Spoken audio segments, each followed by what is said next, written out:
Nag-uulat, Morina Sanchez. Naughty De Castro, at Ded Pilot. Good morning, Naughty at Ded. Good morning din sa'yo, Morina.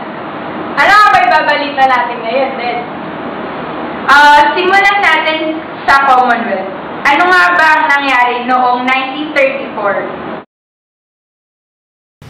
Isang halalan ang ginanap upang punan ang bagong tatag na posisyon ng Pangulo ng Commonwealth na napanalunan ni Manuel L. Quezon ng Partido Nacionalista. Itinatag ang isang Pilipinang pamahalaan na ibinasa sa mga prinsipyo ng Konstitusyon ng Estados Unidos.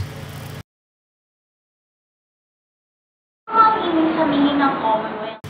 Ang Commonwealth ay panahon sa kasaysayan ng Pilipinas kung saan nakasalalay ang ating konstitusyon sa Estados Unidos. Sa panahong iyon, may sariling pamahalaan ang Pilipinas. Ito ay nagsimula noong 1935 hanggang 1946. Paano at bakit ba ito naitatag sa Pilipinas? Bakit nga ba pumasok dito ang Tidings-McDuffie Law? At ano nga ba sinasad nito, Ded? Ang batas Tidings-McDuffie na inaprubahan noong Marso 24, 1934 ay isang federal na batas ng Estados Unidos na nagkaloob ng nagsasariling pamahalaan ng Pilipinas at ng kalayaan nito matapos ang 10 taon. Noong 1934, pinamunuan ng Pilipinong politikong si Manuel L. Quezon ang misyong pangkalayaan ng Pilipinas sa Washington, D.C. na nagtagumpay sa pagpapatibay ng Kongreso sa batas na ito. Naughty, pumunta naman tayo sa mga namamahala at mga taong bumubuo nito. Ating imot, ibalita mo. Morina, ito nga pala ang mga taong namamahala at bumubuo sa Commonwealth. Manuel L. Quezon. Kung wala si Manuel Quezon, marahil ay hindi na itatag ang Commonwealth. Ipinanganak si Quezon sa isang pamilyang mestizong Espanyol. Siya ay nag-aral sa Kolehiyo de San Juan de Letran at Universidad ng Santo Tomas. Siya ay nahalal bilang konsehal at miyembro ng House of Representatives. Naupo rin siya sa Senado kung saan siya ay naging Senate President. Noong 1935 hanggang 1941, nagsilbi siya bilang Presidente ng Pilipinas.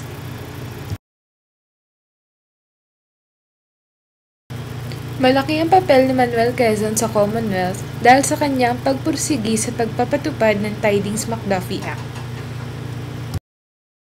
Sergio Osmeña. Si Sergio Osmeña ay nagmula sa isang mayamang inchik na pamilya sa Cebu. Gaya ni Manuel Quezon, siya rin ay nag-aral sa San Juan de Letran at Universidad ng Santo Tomas. Naglingkod siya bilang manunulat para sa gabinete ni Emilia Aguinaldo. Nagsimula rin siya ng isang pahayagan sa Cebu na tinatawag na El Nuevo Dia.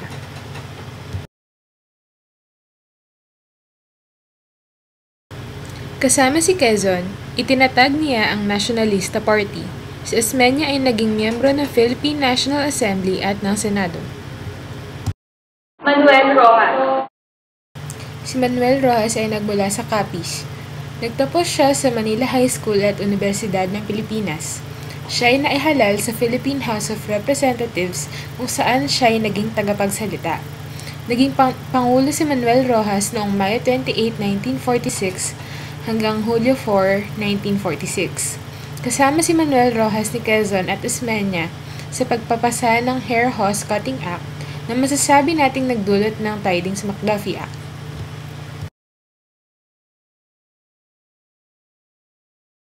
To you, Morina. Salamat, imot.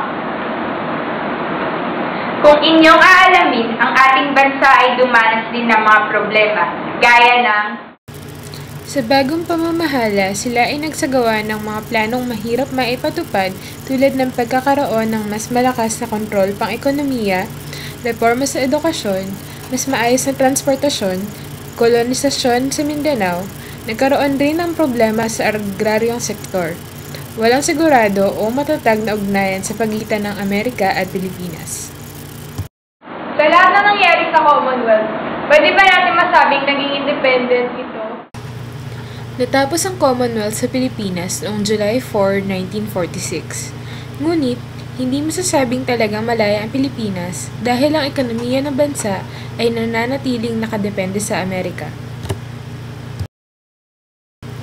Dahilan ito sa Belt Trade Act, kilala din sa tawag na Philippine Trade Act, kung saan kontrolado ng Amerika ang mga produktong ini-import at export ng bansa.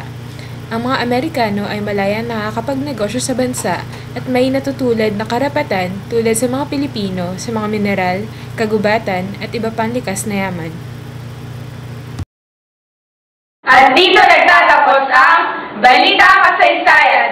Ang inyong lingkod, Des Pailon, Noti De Castro, Marina Sanchez. at Kimbot. Hanggang sa susunod muli, maraming salamat sa inyong panonood.